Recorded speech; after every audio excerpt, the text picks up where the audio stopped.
All right, guys, welcome to the MMA Fight Game Podcast. We're in our alternative studios, but we are here with a very special guest ready to break some news, some fight news with us for the massive card by Joe Cavallero and Rick Caldwell, Combat FC 6, February 9th in Wilmington, Massachusetts at the legendary Shriners Auditorium. We are with the crowd favorite, Captain Rogers, Gerald Meuse. Gerald, how are you? I'm good. Thanks for having me. Yeah, absolutely. So let's break the news right out of the gate. What do you got for me? Yeah, so guys, Combat FC 6, February 9th, Captain America faces off against Damian Dynamite Nelson. Yeah, that's a massive fight. You know, obviously, Damian hasn't had a lot of things go his way his last fight, but he's a very, very game opponent. And I didn't even edify you in the open. You are currently 6-0. You have all your finishes. You have 5 submissions, one KO, TKO. But the notable thing with you is you have 2 twister submissions. Is that one of your favorite moves that you kind of practice all the time? Yeah, Twister is like one of my favorite moves, and I happen to find it often. Um, and the Twister kind of has some notoriety to it. It's like a considered like a flashy move. So it's like 2 wins in one if Right. you get a Twister. And you've done it twice. Yeah, I've done it twice. And I didn't do my research prior. There's very few submissions in professional twister submissions in professional mixed martial arts. Obviously, the Korean Zombie did it, and there was like another one just recently. Bryce Mitchell and who's that kid who just hit it recently? He was an African American fighter, right? Yeah. He actually fought in New England before. Okay. But I forget his name. But yeah, there's only 3 in the UFC. Yeah, that's amazing. That's the one thing when I was looking over your record and your finishes, I'm like, wow, 2 twister submissions.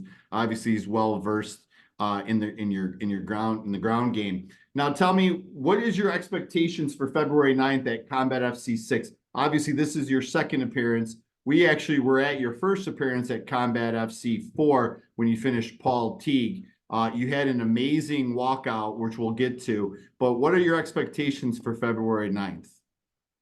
Always expect something exciting with me, right? Like, because I almost consider myself like a little bit of like an artist in a way. And when I have these fights, I kind of meticulously plan them. And also I have like alternate and contingency game plans as I'm going along. But funny enough, like when I plan a fight, I start like with the walkout. And then I kind of go to the fight and then analyze the opponent and then try to come up with like a tactics and then pull off something creative. Yeah, so is that like I talked to Jan Oliveira yesterday, and he says when he gets into his cage, he gets a very quick read. Who's on your card, by the way? He gets a very quick read, and then he attacks. Is that similar to what you do? To be honest, I think my analysis starts way before the fight, Okay. way before I get in the cage.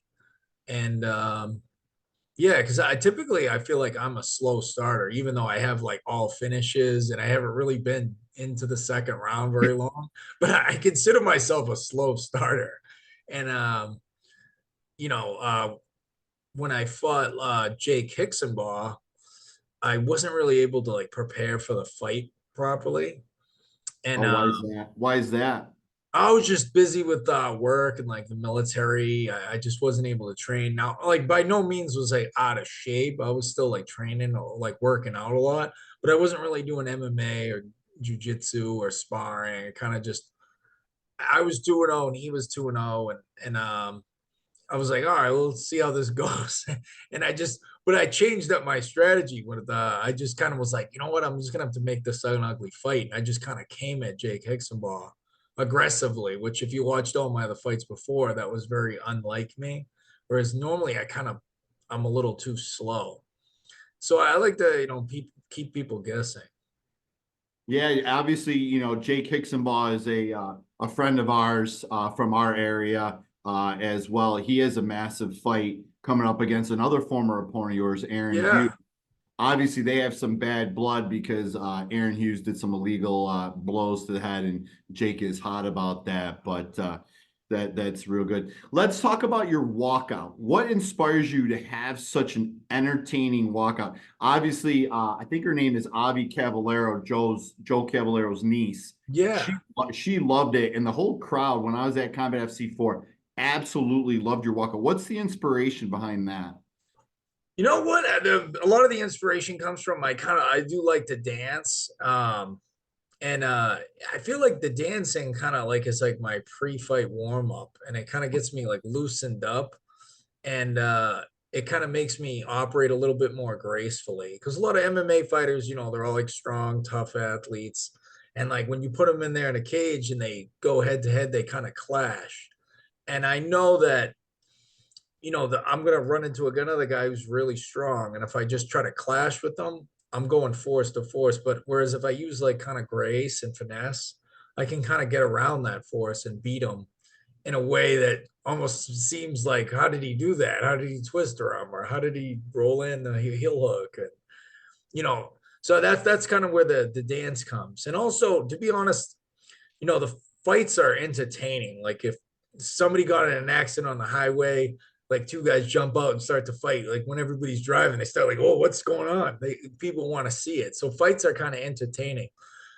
But people don't just want to see a fist fight. They want to see something that's entertaining and it makes you stand out. And I feel like the dancing and the walkout is like an aspect of me that kind of makes me stand out a little. Yeah, it's super entertaining, and obviously, you athletes make some of your revenue from the fights via ticket sales. So if people want to be entertained, they like Captain America, they want to see you dance, they want to see you perform.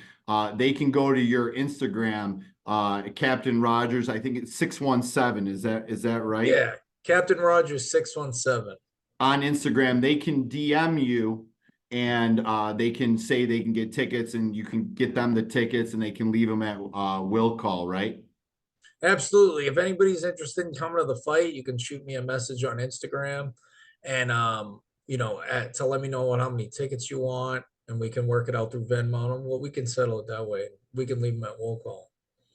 Perfect. And obviously, I want to touch base on this because obviously you're you're an active military member. We truly appreciate your service. You're kind of in the same mold of Tim Kennedy, Brian Stan. So I just want to touch base. I appreciate your service. If anything else, if people are mixed martial arts fans, I don't know if they've been to a Combat FC event, but I can tell you it's very entertaining. This card that Rick and Joe have put on is completely amazing. Obviously, starting with the headliner and then the two other title fights.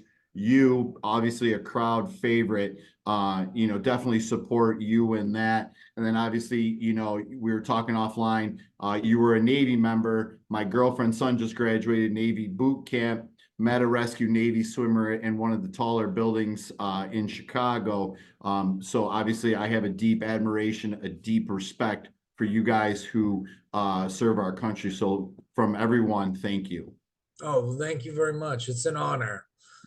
Yeah, I truly appreciate it. And, going back to, that street fight quote, Dana White, the UFC president, has a quote that says, I'm going to read this verbatim. If you take four street corners and on one, they are playing baseball, on another are playing basketball, on the other is street hockey. On the fourth corner, a fight breaks out. Where does the crowd go? They all go to the fight. Yeah, that's true.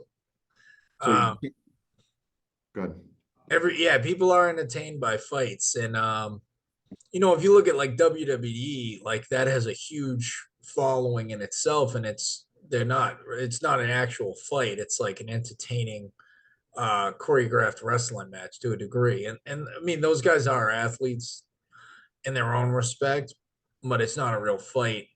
But they always have like elaborate entrances. They have their own signature moves. They have like a walkout, and I've kind of created that for myself. As I have an interesting walkout, I have a Absolutely. signature move, and I have like my own persona to the whole thing. Yeah, absolutely.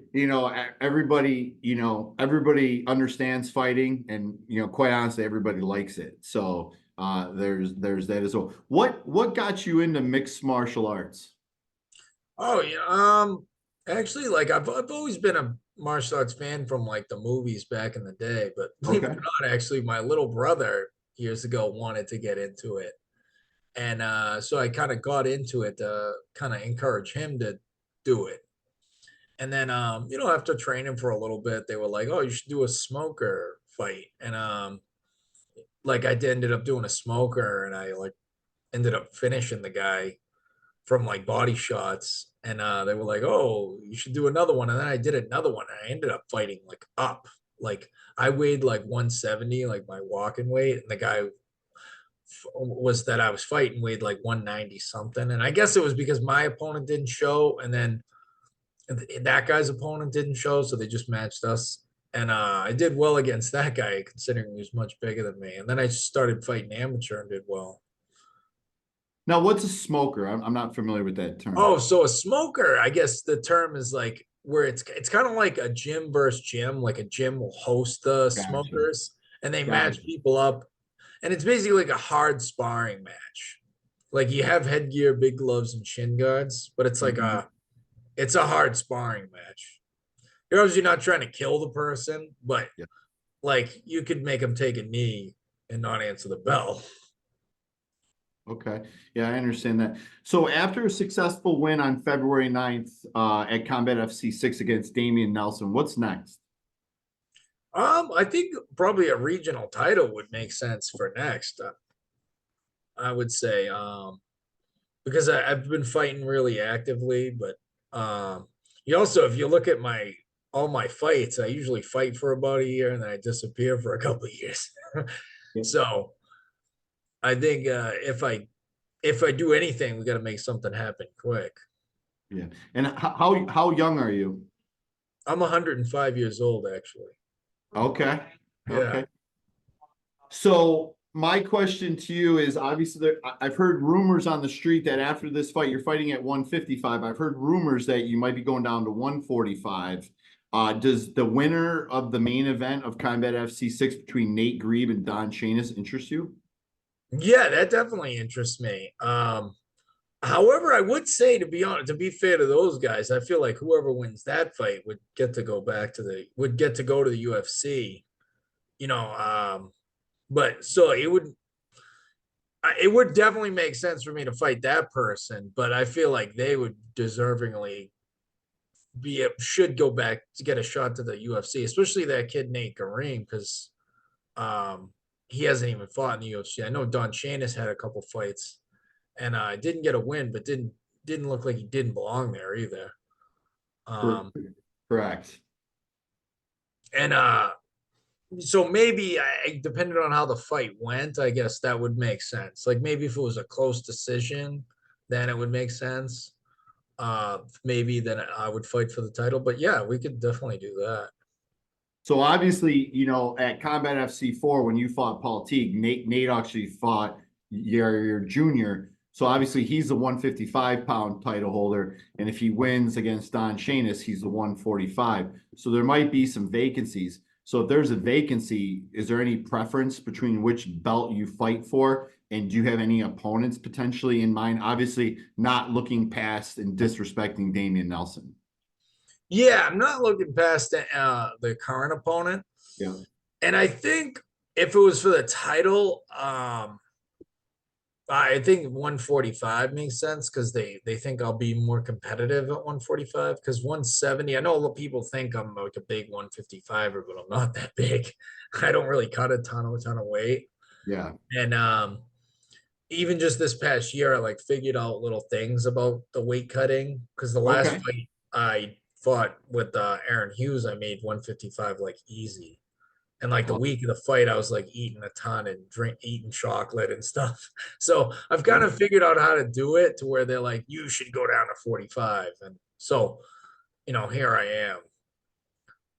Yeah, no, I'm definitely excited. Obviously, Combat FC 6, which is live on Fight Pass. Obviously, you'll be probably on the Fight Pass card itself, being one of the more notable names on the card, along with those three title fights.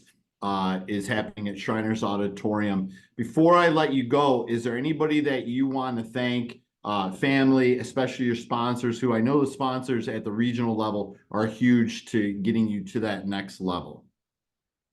Yeah, shout out to the Avengers, Rachel and Spider-Man, all the people at City Otong, all the New England MMA fans. And I do have one sponsor, Beantown Collectibles. The guy, he's a fellow veteran, he's a former Marine, Awesome. and he's got his own company. He's big into Boston sports, runs all that.